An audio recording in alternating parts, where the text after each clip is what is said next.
Yo, yo, my sovereigns, what up? This is Boba Fett, uncensored on the internet, with episode 132 of Splinterlands 101. Joining us once again, co hosts of the show, finest gentleman who ever lived, Matt Clark, Howdy, howdy. the man behind the Pouffet Poussey, Geotrix. How are how are we? How are all of you today? Welcome, one, welcome all. Yes. Yeah, look, before we hit the record button, we were just talking and thought about all the talk of moving off the Hive chain and so forth, and it was like, well, let's hit record. Let's get started. Um, yeah, so I mean, personally, I'm a huge fan of Hive. I love the 3 second thing. I wouldn't be interested in anything Ethereum based, with gas fees or shit like that. But yeah, your thoughts, Matt? Well, Jer was saying that it wouldn't need to necessarily be a full move, pick up from here and plonk over here. That there's different cross chain possibilities and all sorts. I think there's my personal take is it's very easy to. I've been watching a bit of manosphere stuff, men and women interrelational, and there's a sort of a trope that goes on where the more previous boyfriends a woman's had, the more she picks the best of each of them and compares that to her current partner.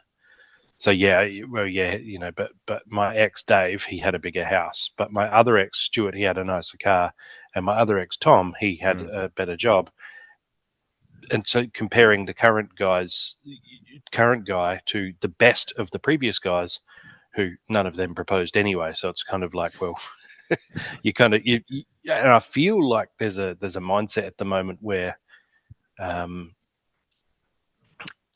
think a lot of players are going, oh, a brand new chain, bells and whistles, moving to a different chain, and they're picturing the best of that chain and the best of that chain and the best of that, and it's like we don't have this. It's almost like comparing being with your current partner to being single or being with anybody else, and there's this mentality where, okay, yeah, this is my partner. You can see all the flaws with your current partner, but what you can't see is all of the stuff they do for you that you don't necessarily recognize, and all of the massive amount of pitfalls that are out there when you're just imagining, I could have a nicer car if I went over here, or we could have a bigger house. I mean, there's not even a proposal to move to a different chain that specifies the chain. So it's easy to think of the best attributes of each of the different other chains that are out there and think we could be having this and we could be having this.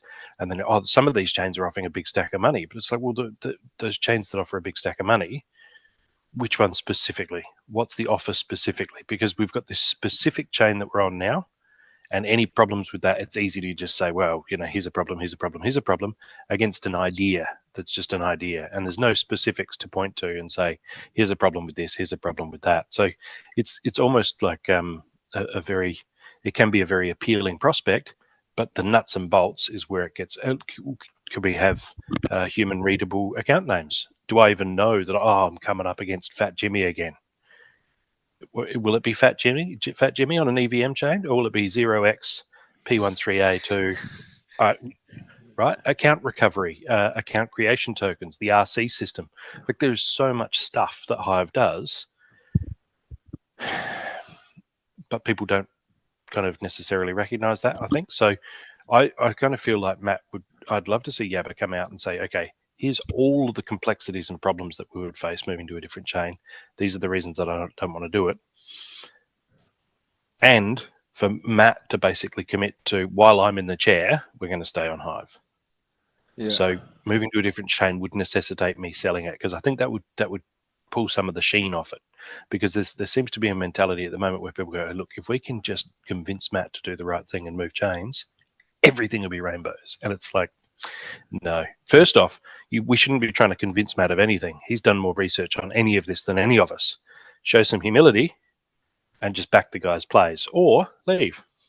That's that's my old school, chain of command sort of thinking. I'm just here waiting to see what Yabba wants me to do. How can I help? Rather than impose my ignorance on top of his wisdom, because the guy's proved himself over and over again. If he wants to stay on Hive, then that's the right thing to do. If he wants to move to a different chain, then that'll be the right thing to do. We just kind of need to support whatever he's pushing towards. That's my take on it. And what are some of the perceived issues with Hive? I mean, are there any, or is it just the grass is greener on the other side? There are some Just things, but like I say, I've played this other game on another chain, and there's so many things I wish that I had on Hive there, right?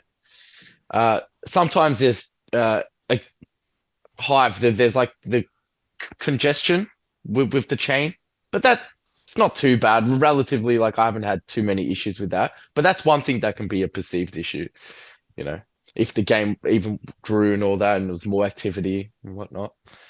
We used to have longer waiting times, if I remember correctly, use more downtime. But yeah, outside of that, I can't think of anything at the moment. But are I there think any? I think the biggest complaint is just that they're not bribing Splinterlands to stay on the chain. Yeah, Like that seems to be, and it's really funny saying they, that's what it because is. I got 60,000 HP. So me, is it we? Is it they? Like, I'm voting for the proposal, but I mean, I'm just as much a part of Hive as anybody else.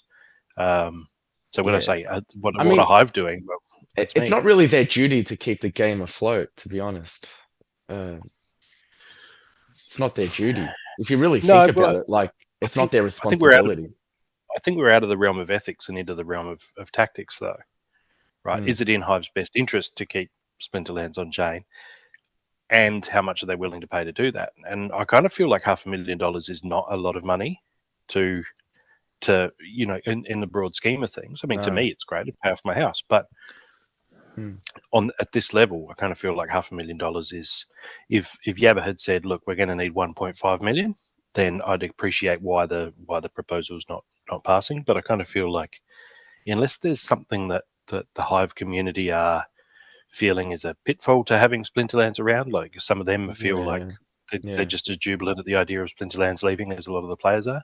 I don't know. I I think do it's know that. simple. Yeah, they see that like they're calling, like when you want money or reaching out for like a fund, it means you're in a bad, potentially a bad spot, right? And who Yeah, wants to back a potential drowning ship, right? Like that's yeah, probably how yeah, they view it. It's probably how they view it. Why put money into something that's just been, deflating? yeah, yeah. That's a good point. Yeah. And look, there's other, maybe they might be feeling like a lot of the bigger punters might be feeling like, well, we don't want our chain to just become a chain where everybody with a project Charity. and a big idea is Charity. arriving and saying, how much are you going to pay us to build here? Yeah. So I kind of get that they might want it to Mm. the chain to stand on its own merits, which it does, and which it's been doing. But I think tactically it would be best for Hive if we did endorse this. They could say, well, look, I'd like it. we'll support any massive project that's been successfully on the chain for 6 years. Once you've been on our chain and built on our chain and committed to our chain for 6 years, if you then get in trouble, yeah, we'll throw you $500,000 like Splinterlands, but don't not presenting necessarily this as par for the course for any bells and whistles project that wants to move over. Say, well, yeah, okay, Splinterlands was a special case. We're not just going to hand out money because you asked nicely. I don't know. It's hard to guess what their thinking is. Yeah. I mean, I'd love for it, but like you said, 500K is not much. Would 500K really make that difference? You know? It's a good question. Yeah. Even an avenue for community support, like from a marketing perspective, people like us making videos, putting them out there into the arena. Back in the early days when DTube first started on Steam, Ned delegated to DTube 2 million SP. And what that enabled DTube to do was when they upvoted someone, and bear in mind this was at the peak type thing, if you got a 30-40% upvote from DTube, that was like $120 worth of. So that really encouraged people to start making videos and putting stuff out there. Maybe something as simple as that, a whopping great delegation, to the Splinterlands account, encourage the existing members to start making video content, blogging, producing posts, so that a Splinterlands upvote was well worth your time to promote the game. So we're encouraging self-promotion from within the existing community.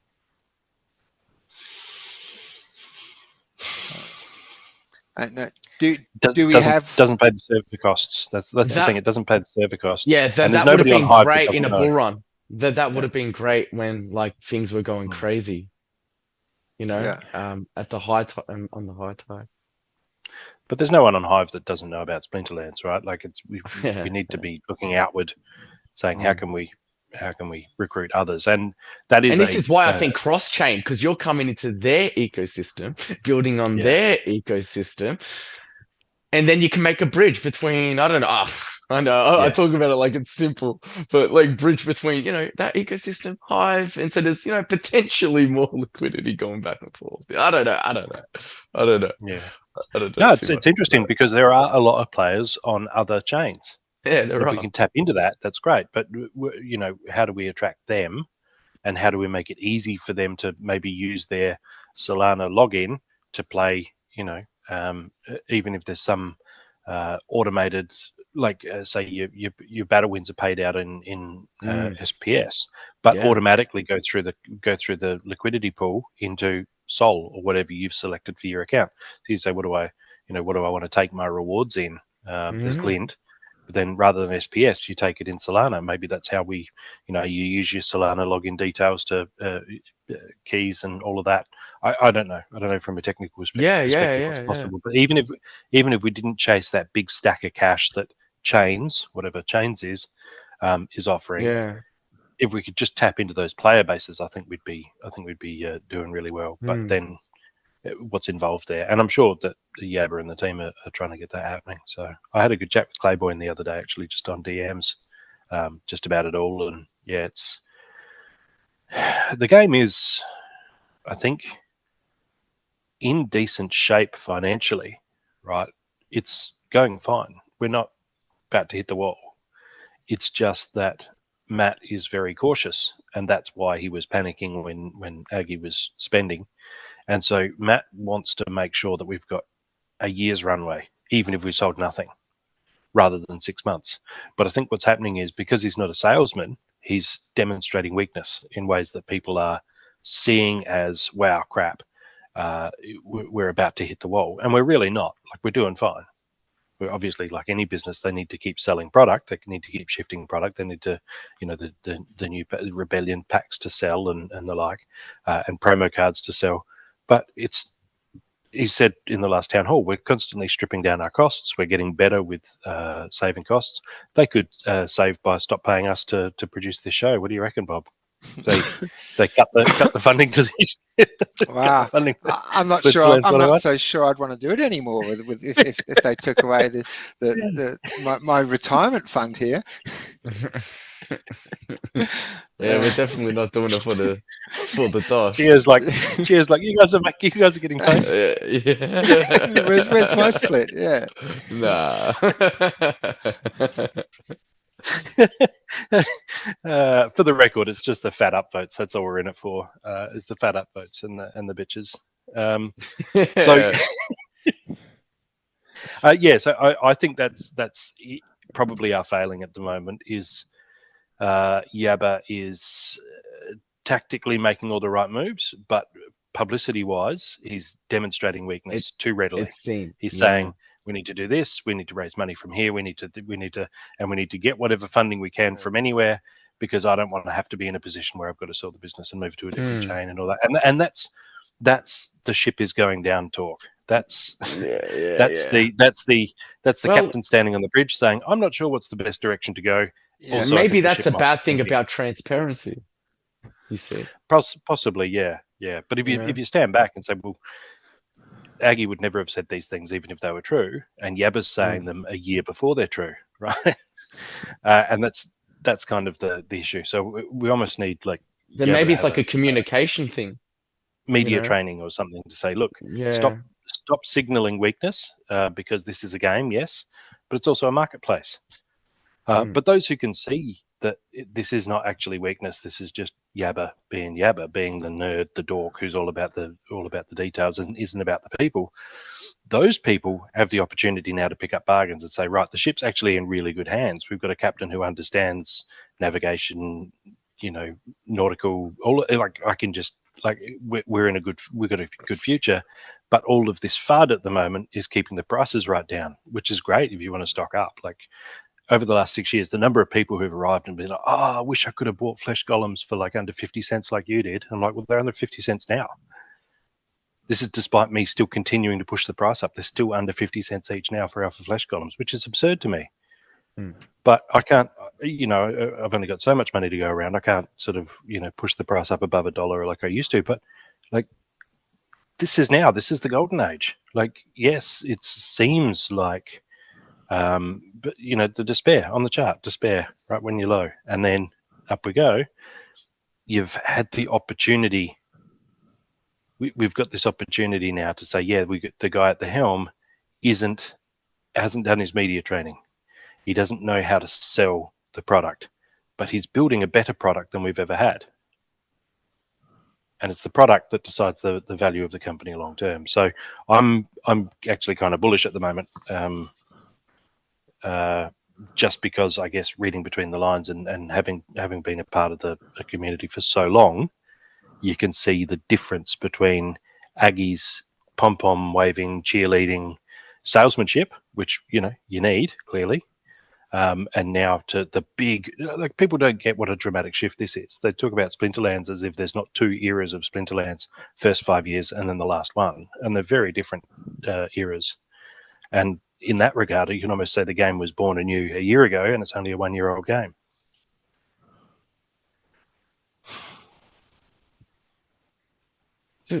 Yeah. I mean, there's so many angles to look at it, right?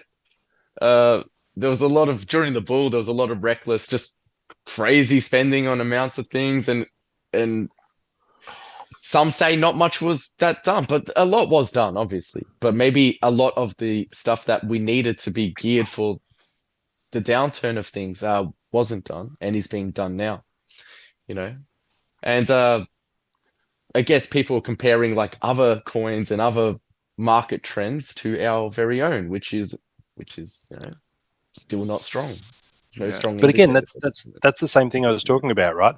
If you go to the top 25 movers list on CoinGecko, right, and you look at all these other projects that are doing well and we're not, well, that's fine. Did you go to the 25 biggest losers list? Right, you can't compare your project with the best ones of today, and then the next day come back and compare with the best ones of yesterday. But that's what people are doing. Yeah, that's what it's just the human. That's exactly what mindset, people right? are doing. Yeah. And you go to the pokies and it's the same, right? You hear the winners. You hear the winners when it plays the tune. Da, da, da, da, da, da, da, da, da. Yeah, you've won. Or you look at all the ding, ding, ding, ding, and then you press the button, and then you hear the winner again. Ting, ting, ting, ting. When all the coins hit the tray, right? That's what people want. That's the Silence. Good shit. Silence is quiet. Losing is completely silent, right? Losing silent. So you get 90% of the people in the place just lose their money quietly, but 10% are winning. The place is a constant cacophony of winning. People walk in and go, wow, listen to all the winning going on. It's a very good music, point. they can hear the coins hit the tray, right? And this is, so people go, oh, look at this project that popped off. Oh, why weren't you buying it yesterday? Oh, well, let's just compare the best project, the one that won, to my project. Yeah. Right. Well, hey, if anyone could do that, then great. To compare the winning horse to my horse. You didn't know the winning horse was going to win. That doesn't mean you have a bad horse, right? Some days your horse is the winner. Yeah. So yeah, I don't know. You get what I'm trying to say there. Yeah. So as shareholders in a company, you need to see strength in the leadership, like. And as if you're invested in this game, if you you own your cards, you're holding SPS, you are a shareholder, and you go to the board meeting, and up front gets the CEO or MD, whatever you have on a board of directors, and he gets there and goes, do you want to see Aggie at the head of the table, or do you want to see Matt? And if you've had Aggie at the head of the table, and suddenly you go to the next meeting, there's Matt, you're going to go, oh. Yeah, you need some strength. simply knowing what you're doing isn't enough. You need to be able to transfer that to everyone else so they know that you know what you're doing. And I think all of these issues, that's the takeaway, is like that people need to see that, and people aren't confident that that's the case. Yeah, there's less confidence now as there was like what 2 years ago, yeah. Like yeah. Although after hitting 0062, SPS is back to 0068 again. So And with all that said and done, let's talk about I've actually been buying cards, yeah, during all of this. Not many, but I have been buying cards from I've, Untamed actually. I've had no luck with my Alrix. In fact, let's take a look. Yeah, so actually, yeah, I bought even like a Dark Hone. I bought was buying at $2.20, and now there's only like 4 on the market, right? Yeah. Like, that's great. That's a good thing. See how far I've come down the list? Everyone's jumping in with cheaper. But so here's my two here, and also Tartaria underneath.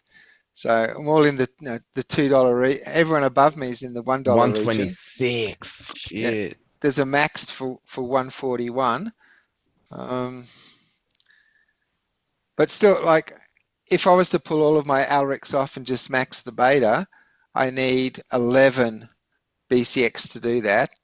So I think if an 11 BCX or close to that pops up in this list, Take it. yeah, that's what I'll just pull my others off and grab that one.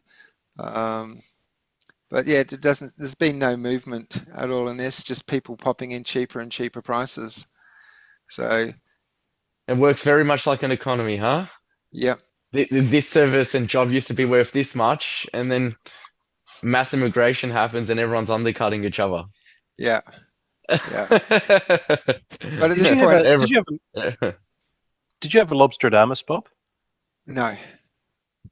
He's so good, particularly with Alric. Like, he's just such a great card. Insane. Yeah. Yeah. But the +1 magic matter worked for so long in this game before the other sets came out and balanced it.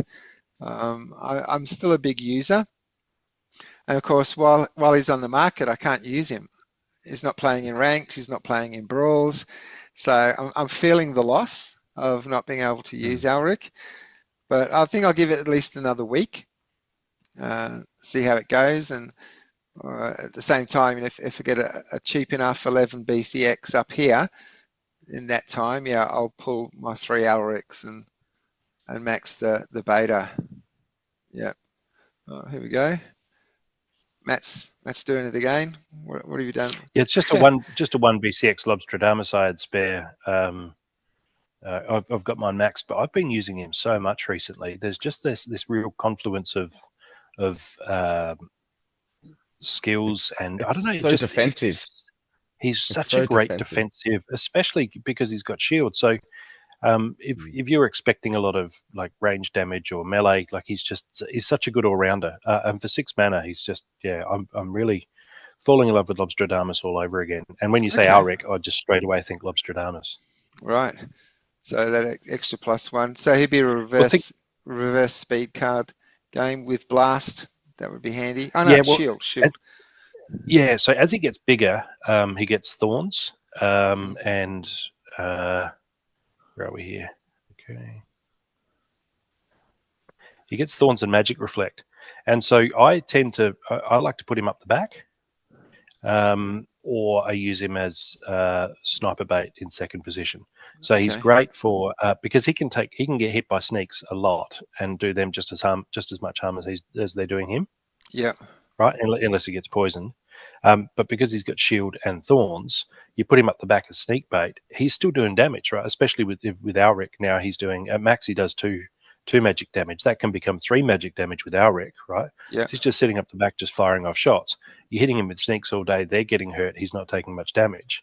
Or if you put him in as snipe bait in like second or third position, then the arrows aren't doing too much damage because he's got shield.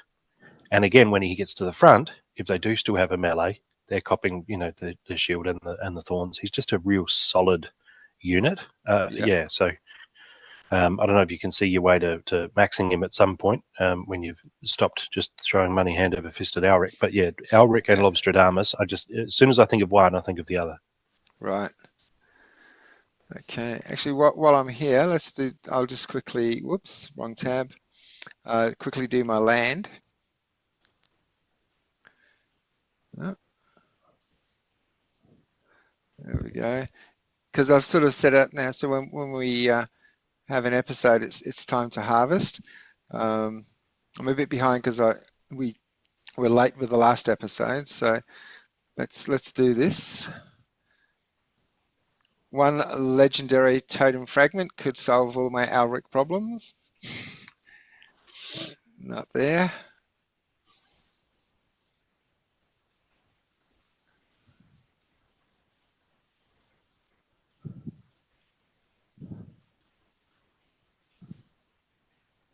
Not there.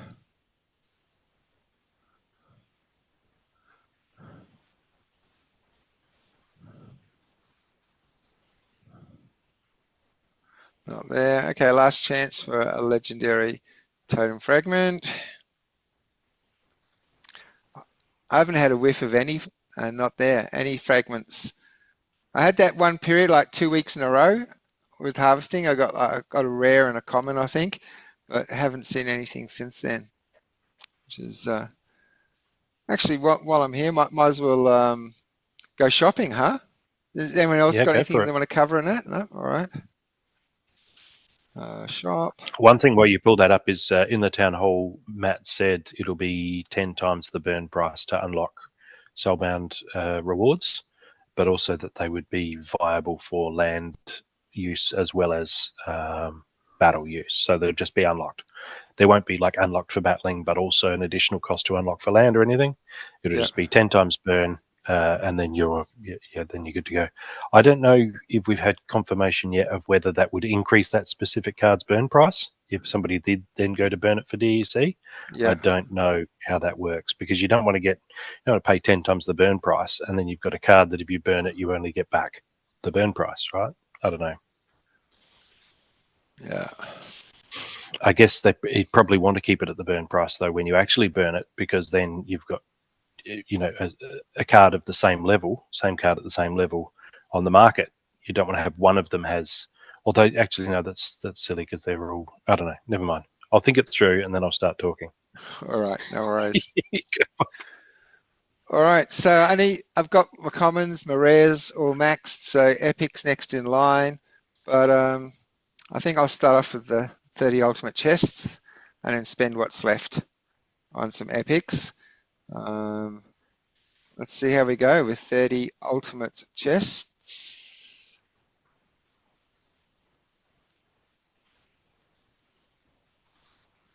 The blinding flash there. Okay. Oh, there's some merits that'll help with my Gladius. I've got 6 Gladius cases to open, so after this, I'm going to have a lot more. It is an epic anyway. Nice. And the new Soulbound set's coming out real soon. I think like next month, early next month. So maybe we got a season or two until these are no longer around. Yeah. So I got some maxing to do. Gee, when you get merits, it's a decent chunk of merits, isn't it? Like you're not is. getting 20 merits, 80 merits. It's That's why I get all of these chests from like Ultimate to even the cheaper one, because you still get merits in it. mhm.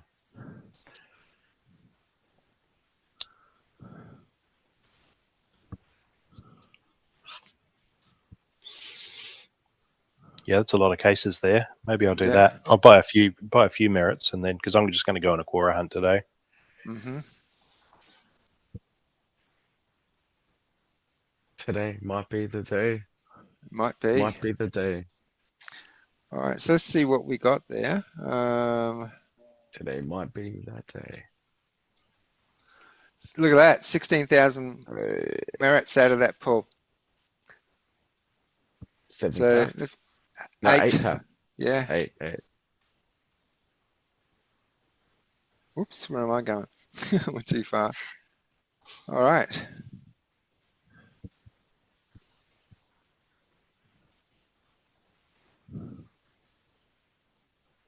Actually, Matt, do you want to go first with the merits? So I don't. You can't say I've stolen all the Coras when I open up mine. No, just go. Just go. That's not how numbers work. That's not how statistics and probability works. Just do the thing. All right. Thank you for the offer, Bob. Um,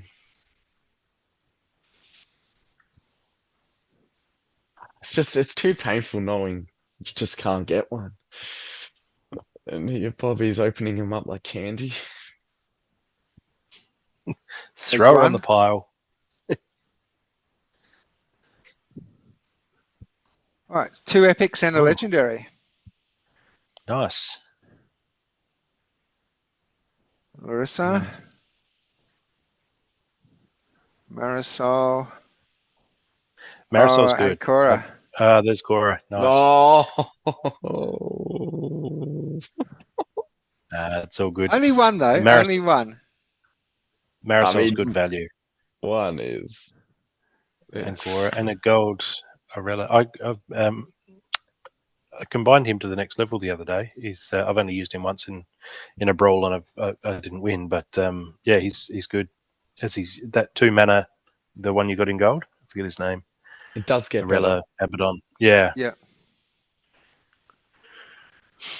All right. Now 25 epics. And anything's going to be a win here because I don't. Yeah. Oh, actually, no. I have 1 epic maxed. You know what? I think it was the one I just got. Injury. I think injury is actually the one that I got is the only one in epics that's maxed. Wow, there's lots of Noahs. Holy shit! Look at all those Noahs. Well, he's Noah the Just, so you just get Noahs. 1, 2, 3, Whoa. 4, 5, 6, 7, 8, 9, 10 Noahs. Wow, that's pretty amazing.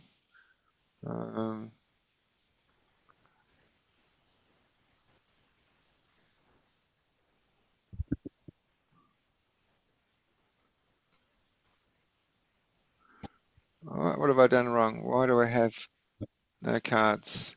Castle. Reward. There we go.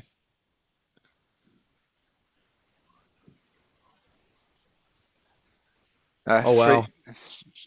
It helps. Certainly helps. Wow. 3 short. Mm. All right. And epics. Yeah, it is injury. The one that I've pulled in the ultimate chest. The one epic card in all those chests is the one epic card that I've got maxed. Is there any you can get to level 5? Or like clockwork? 8, 9, 10, 11, 12, yes. Yeah. Good. Yeah, you don't have much longer, Bob. Don't have much longer to get them.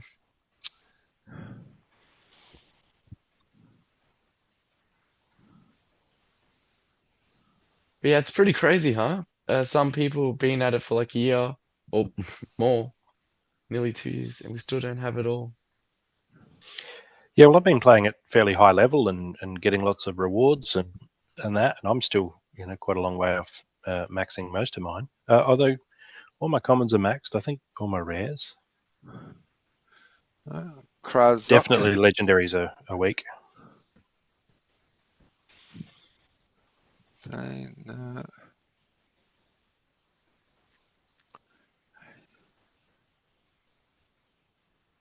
Well, let's get him up one.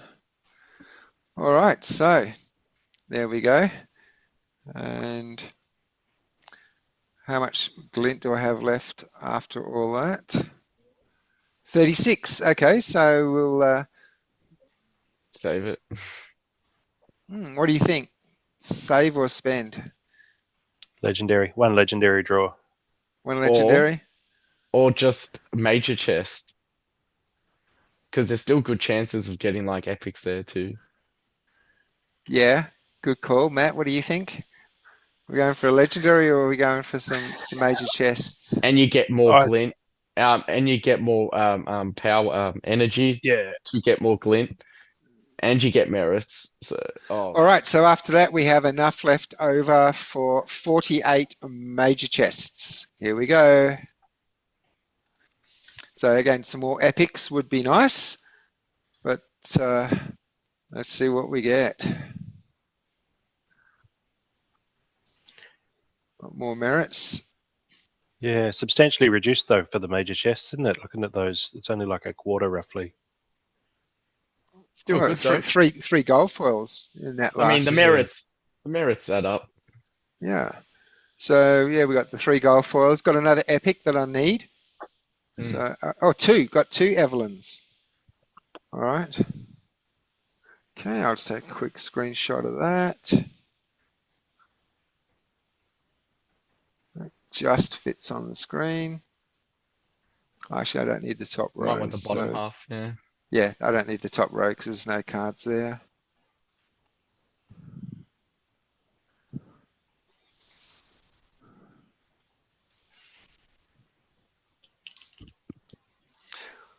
Alrighty, there we go. And if you haven't noticed already, there is an extra box on the screen. So most of you will know who this is. For those of you who don't, this is the statue of Nebuchadnezzar that we have animated for the show today. And we had some audio problems a little bit earlier. The voice just couldn't penetrate the beard, but we've a little bit of grooming and we have audio. Holazor, welcome to the show. We've solved all the problems. Has anyone seen my city? It's been sacked by barbarians and raiders. Well, Last time I saw it was at least a couple thousand years ago. Just No, when it you was think just you've solved the yesterday. just when you think you've solved the Byzantine general's problem. I thought Satoshi's like, well, we solved the Byzantines. nice. All right, so yeah, we tossed around an idea before. Matt brought up the item, totally Matt's brainchild, and we tossed the idea. But hard times. There's people come, people go, and they just disappear. We never hear from them again. So why did they leave? And then the rumor mill starts, and all of a sudden everyone's got their own opinion. So Matt said, what if we get people who have recently left the game, get them on, give them a voice, and what weren't you happy with? What was it like? What actually happened? And because it's Matt's brainchild, I'm going to toss the ball over here to Matt, and you can do the Q&A. Yeah, all good. You hearing me all right? Yeah. Yep. I know businesses do exit interviews. I think they should do more of that because that's somebody who's leaving theoretically without an agenda, right? And so they're very free to be honest. Also, I get accused of being a bit of a cheerleader. Put the pom-poms down, Matt. You're just a fanboy. So if I've got the opportunity to say, hey, let's use this platform to actually hear from people who've decided to sell up, either entirely or in part, or just to reduce the hours that they dedicate to the game, because let's face it, there's ways of paying into this game that aren't financial. They're the hours that you spend devoting yourself to it, dedicating, watching town halls and the like. So I appreciate, Holazor, you coming around because without an actual stake in the game, you're not you're not employed as a Twitch streamer. You don't have really any incentive to not share your untempered, unfiltered thoughts on the topic. And so I appreciate you spending your time here. I mean, the three of us could be accused of trying to bolster the value of our investments by doing the show, or again, put the pom-poms down, lads. And so I just that's been my vibe is, hey, let's talk to some people who've left and get a feeling of why'd you leave, what could have kept you around, what would bring you back. You get where I'm coming from, right? So how are you feeling about it all, Holazor? It's great to see you. I just want to jump in there and say it's always great to see you. He was on my couch a couple of weeks ago, so we're still buddies in real life, and that's always great. But yeah, where's your head at? Where are you feeling? How are you traveling? A few people have tapped me on the shoulder and said, what's going on with Holazor? Is he okay? Is he living his best life? And I've said yes across the board. So quick catch up on you, and then what your current feelings are about the game, and Well, go. a little bit disappointed that we didn't get the house that was like a 5-minute drive from your place, because that would have been excellent. But Damn it. instead we're now probably an hour and 15-minute drive from your place, the place we're going to move into. But yeah, I don't really think that my opinions, my thoughts, much unchanged from when I wrote those blog posts, which I don't really think were scathing, but I kept seeing in my eyes a community that was voting against its best interests, with a lot of the DAO decisions. And honestly, after I sold my remaining SPS, probably, I want to say it was probably about a year ago now, when I sold my remaining SPS. So the bulk of my stuff I sold probably June-ish last year, and then I held on to a bunch of SPS and sort of tried to stay engaged with the DAO stuff. And then I just kept seeing proposals come up that were just not wise. And I tried to use the platform on Splinterlands TV to voice my concerns about a whole bunch of DAO stuff. I'd written posts and written comments and gotten into conversations with people, and I just couldn't get people to see the light. My direction that I wanted to take my little stake in was different from that of the community. So I thought, well, this isn't something that I'm comfortable in retaining from a financial standpoint, but also I just didn't want to have the energy of the exasperation of shouting at a brick wall, because that happens enough in my day job. And I just thought to myself, why do this? Why don't I go focus on other things? And I'd already been feeling like that for probably a good 18 months before I actually came out and publicly said all of those things. So it was sort of like, the old saying of do something you don't enjoy and you'll hate it. But yeah, I hated it for a long time, trying to get my views, which I thought were perfectly reasonable and logical, to be one of my favorite people on the Hive blockchain is a guy called Mobs. He's a music teacher. Last I read his post, he's over in China teaching music and English. And his byline on his blog is me pushing my opinions onto you.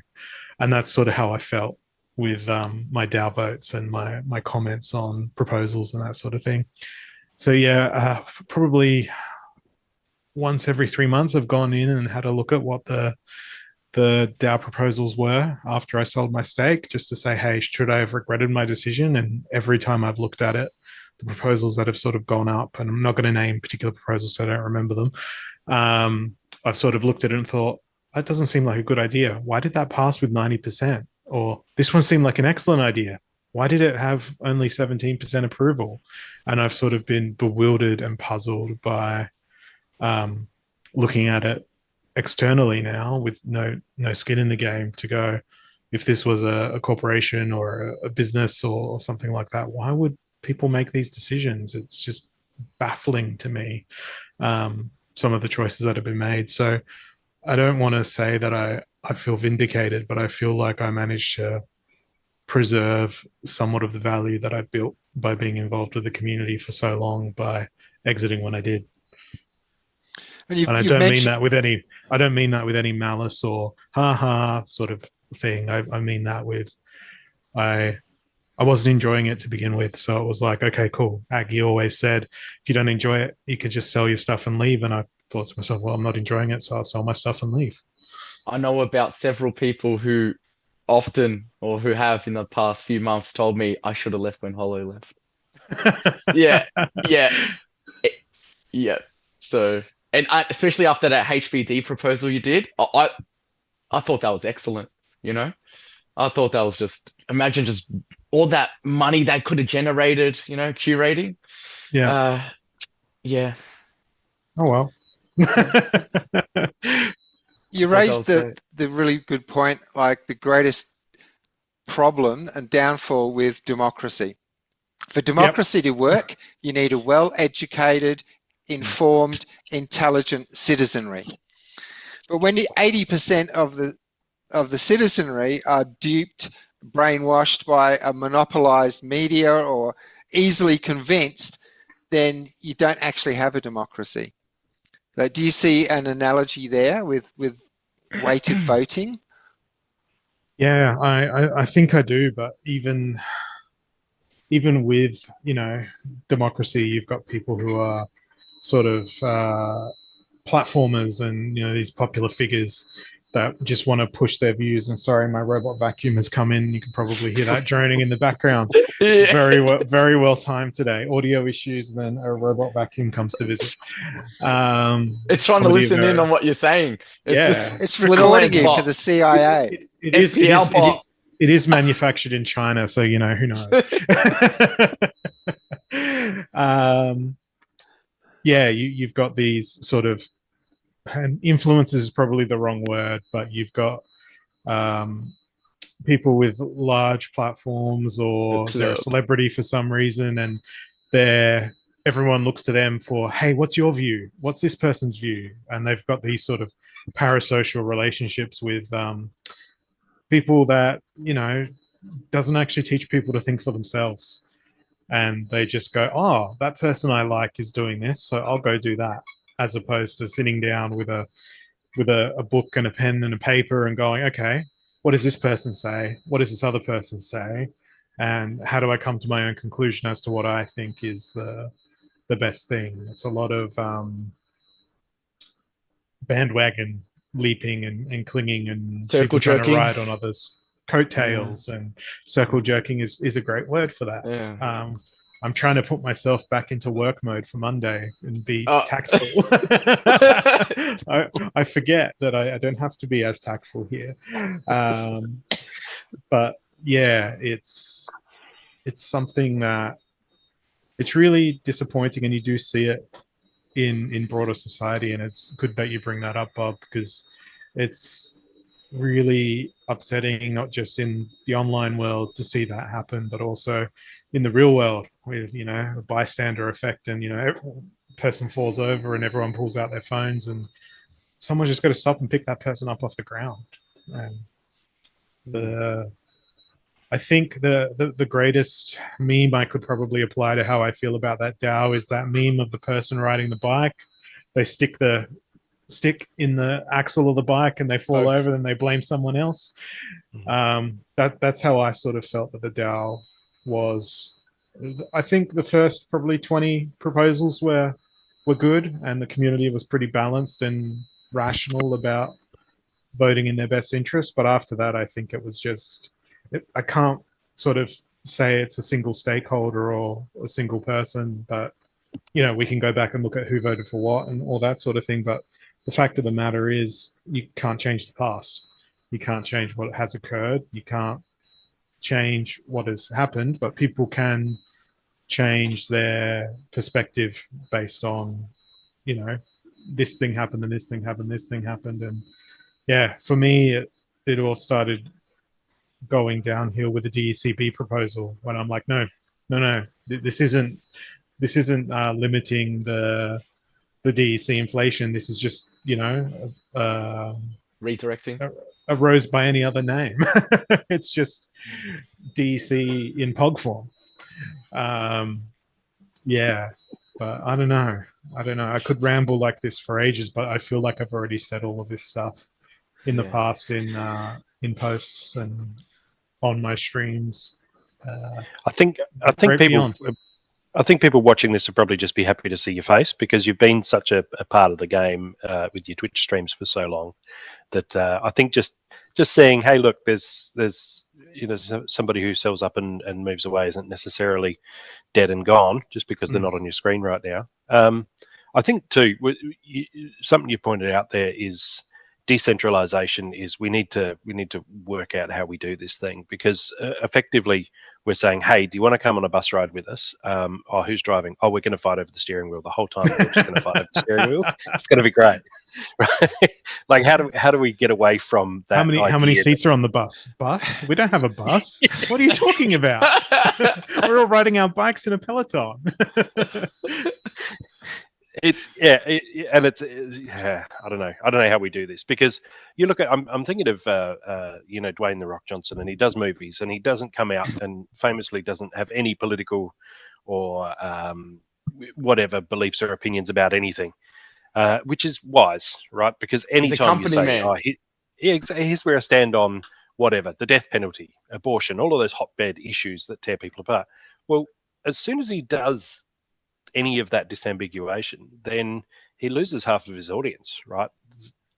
That's that Dwayne Johnson guy. I don't like his opinion on immigrants or them damn immigrants. But I should be able to separate the respect of a person's output from what their political affiliations are. If you're a amazing artist and you're painting, these beautiful murals on the side of streets or cathedrals or whatever, but you believe in a flying spaghetti monster or a monotheistic god or whatever, doesn't matter. If the product of your output is amazing, I'm going to be able to separate the person's beliefs from their production. Yeah. But the point I'm making is that he halves his audience, because it's just human nature to do that, right? So if he came out strongly in any direction, he would be halving his audience every time he does that. And why would you want to do that? And I kind of feel like that's what the game risks, right? So we've got this funnel where people come in to play a video game, but then we seem to have this mechanism to disillusion at least half of the people, or nearly half of the people, every single time a new proposal comes out. So, you basically said every time a proposal came out early on, they were okay, they were good-ish, but then the quality started deteriorating to your mind. And I think if everyone's got a limit of, say, 5 dumb proposals, seeing 5 dumb proposals passed, and we're putting up 2 or 3 proposals a week, well, eventually we're all going to hit our limit, right? We've got this mechanism for disillusioning everybody and exiting them out of the game, because, again, we're fighting over the steering wheel. So I kind of feel like this is just almost an endemic problem with having a DAO and having the gamers in charge of the DAO. Don't know why a game needs it, really, a DAO to begin with. Well, that's the thing. It complicates everything. When there was Aggie and Yabba were in charge, and they sat in their room and they hashed it out and they worked out what direction they wanted to take their game, we'd all just nod and smile and play their game, right? But then out comes this DAO where and I get that for legal reasons that they've got to decentralize this thing. I get it. And I get what they're hoping to achieve and what they're trying to do. But you can pinpoint that moment as the time when so many people started getting disillusioned with the game.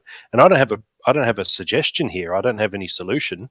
Aggie always used to say, hey, bitch all you like, but give me a solution. I don't have a solution here. I readily admit that. But it kind of feels like we've got this mechanism. Attract the people with the game and then piss them off with the proposals, and eventually we lose everybody. So how do we get past that? I don't know. That's a bigger question. I've never played Helldivers, but I've read a lot about it. It's a pretty popular game, and the thing I think that distinguishes it from other games of its nature, which are just deathmatchy style shooter games, is there's this overarching story, and I believe they've got like a dungeon master type figure or a game director who basically goes, right, this is what's going to happen in terms of plot. Well, you've killed all the insects, congratulations. Now you're going to have these mech warriors come at you and try to kill you, and then this is what's coming next. And the players really feel, as a result, embedded as being part of that world and part of this changing thing that their actions have directly influenced, or that sort of thing. It's not that it's trying to strangle the narrative into what actions have occurred, but it feels natural. It feels like a natural extension of that narrative. And I think by fiddling not with the game mechanics, that then allows the developers to go, well, is it still fun? Is it still simple enough for someone to jump in, enjoy, and then go about the rest of their life without going, okay, cool, I gotta log on and I want to play my 5 matches for the day, or 10 matches, or whatever the daily quest system is now. And then all of a sudden you have 14 new proposals to vote on. Go check them out. And it's like, I don't care. I just want to play the game, is what a lot of people would be in. Whereas those with a weightier stake would be, on top of those proposals in the pre-proposal phase, in the Discord conversations where people are like, hey, what about this?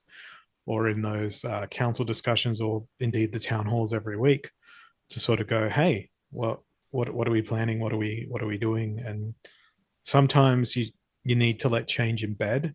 You can't just go and make a change and then go, oh, well, this is clearly not working.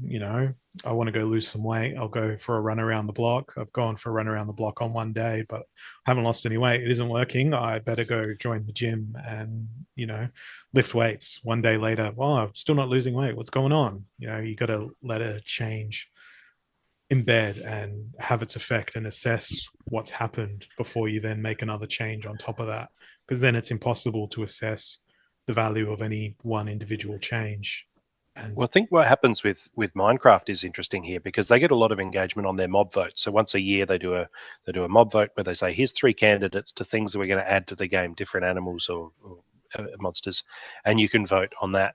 But at no point do any of those risk destroying the economy of Minecraft, right? So people feel engaged, like they're setting the direction of the future of Minecraft, because they're going to vote for this sniffer or whatever, we're going to put the orangutan in or whatever. But whichever one gets up, they just go, oh, well, that's okay. That's what the community wanted. It's not the one I voted for, but I'll just enjoy it anyway, because there's not that existential risk to people voting the wrong way.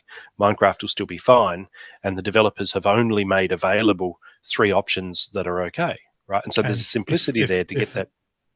And if those 2 options don't get voted out, but they're really popular with the community, someone will make a mod.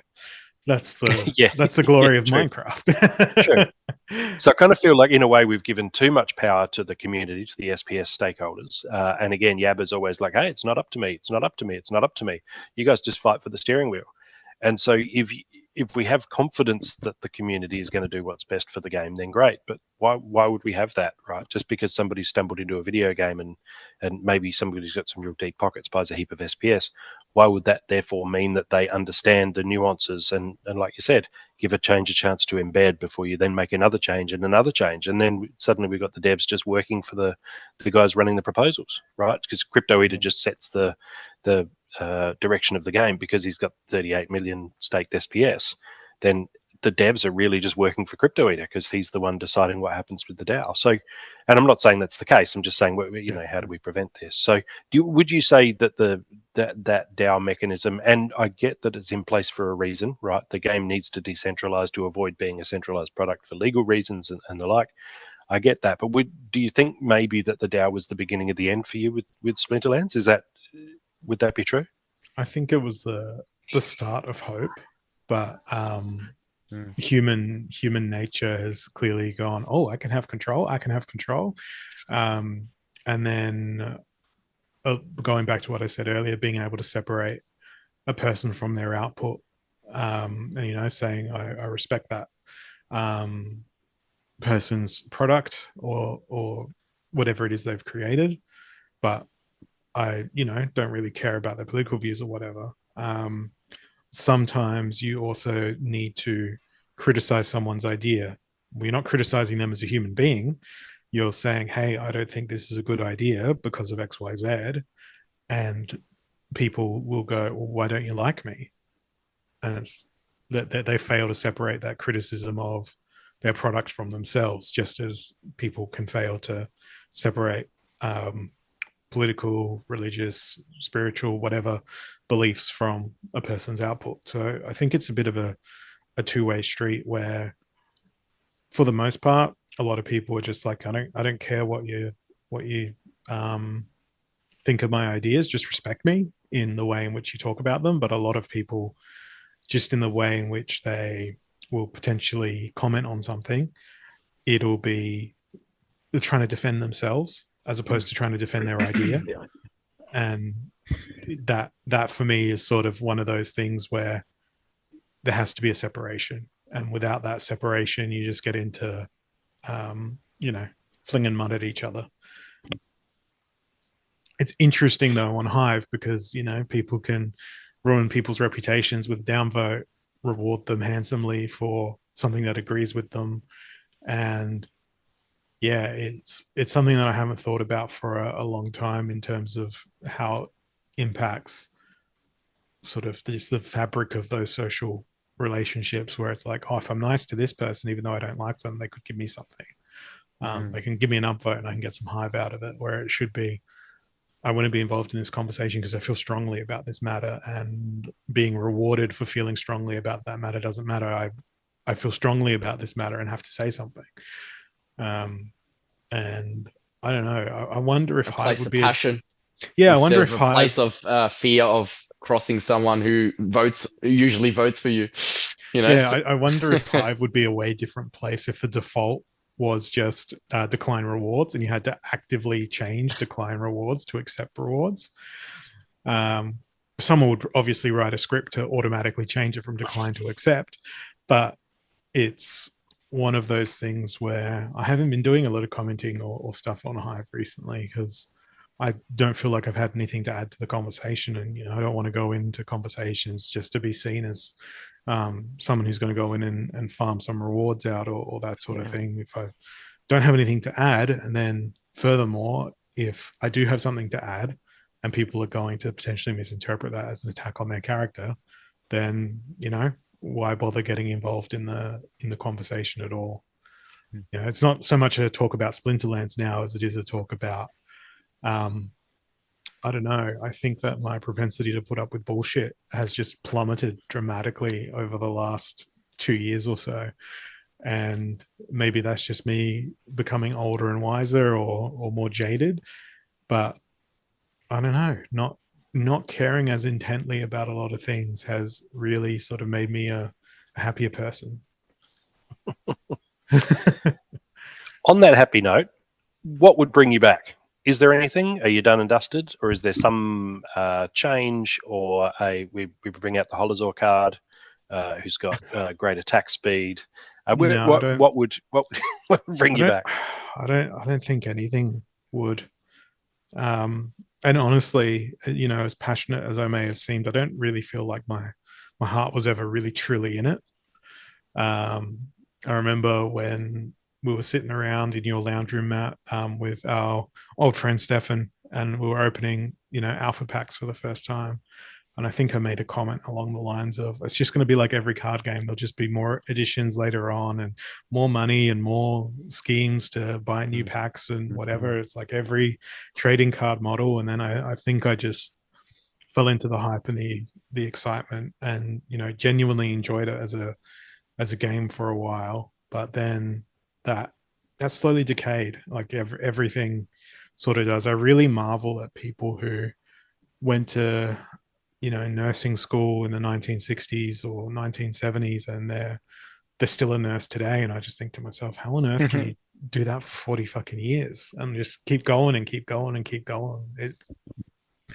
It seems absurd to me that you wouldn't want to go try something else, try something new, experience other things instead of just devoting everything to this one thing for a long time. And to me, I think it was about 5 or 6 years with Splinterlands stuff, which is a long time. Like I can't remember any game I've ever played for that period of time other than Civ.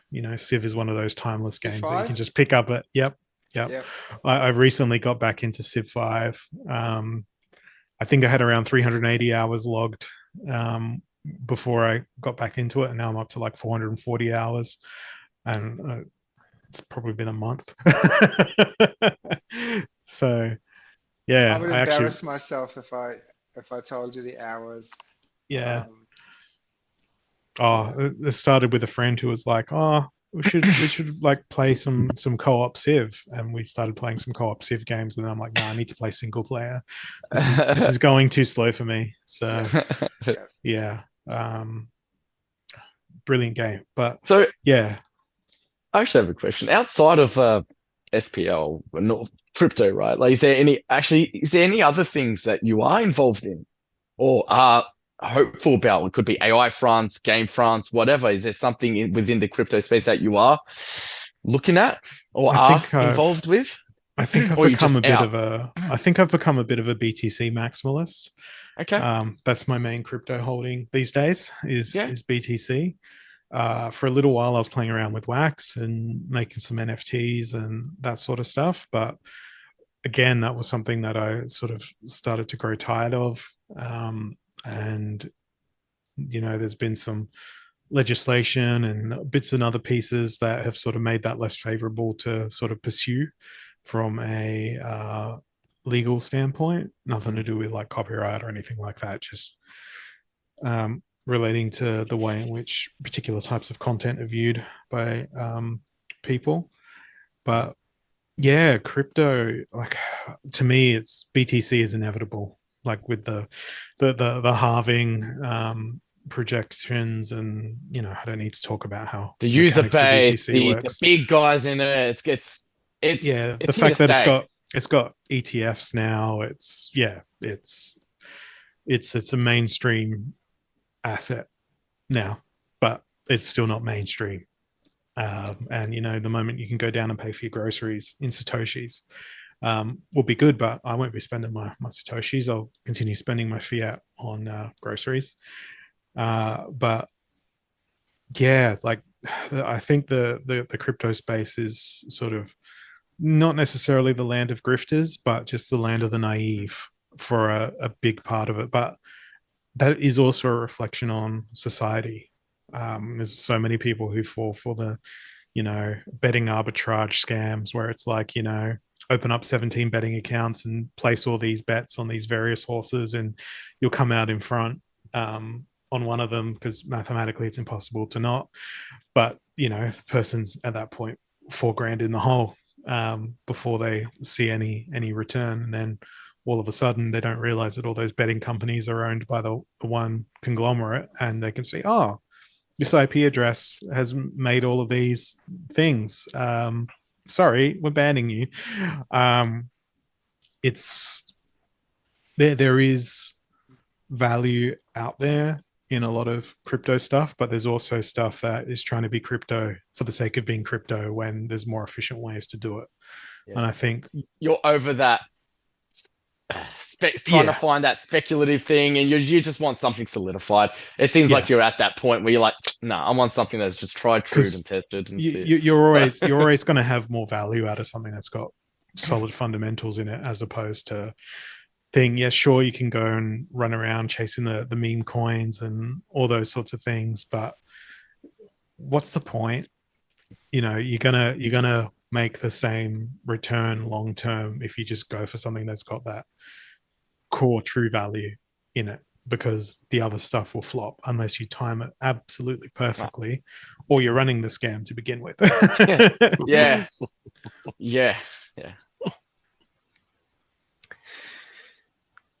Well, I'm glad to hear you're not out of crypto entirely. That's Yeah. that's great news, because That's what I wanted to know.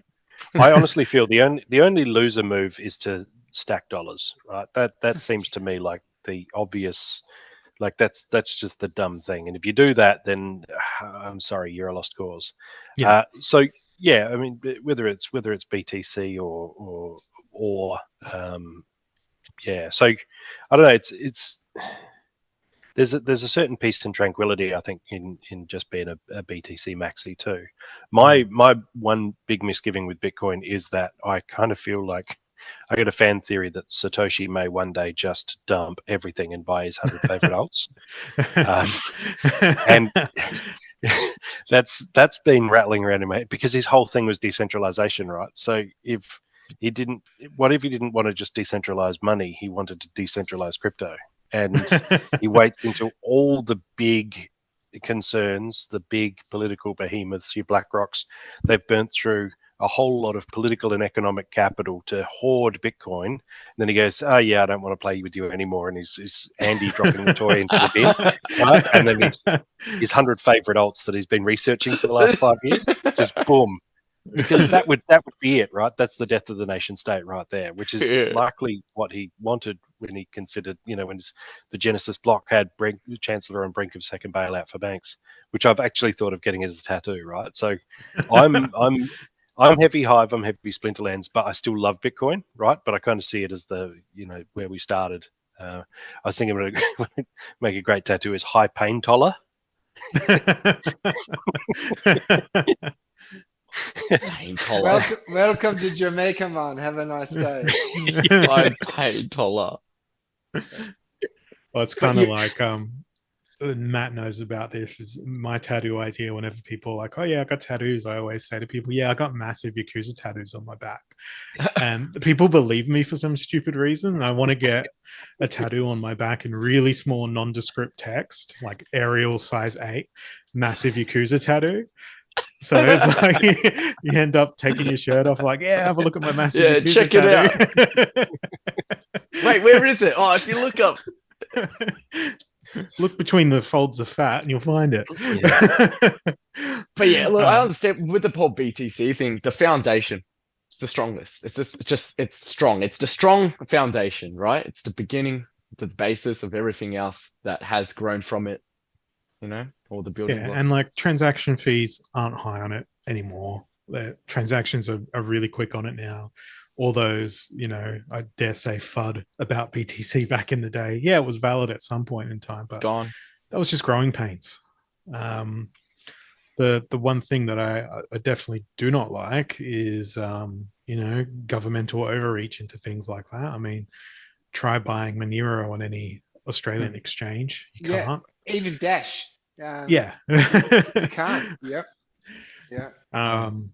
And it's sort of crazy things where it's like, and I used to mine Dash. I used to have a little Butterfly Labs miner back in the day, and it was more effective to mine Dash than it was to mine BTC on it. So I used to mine Dash.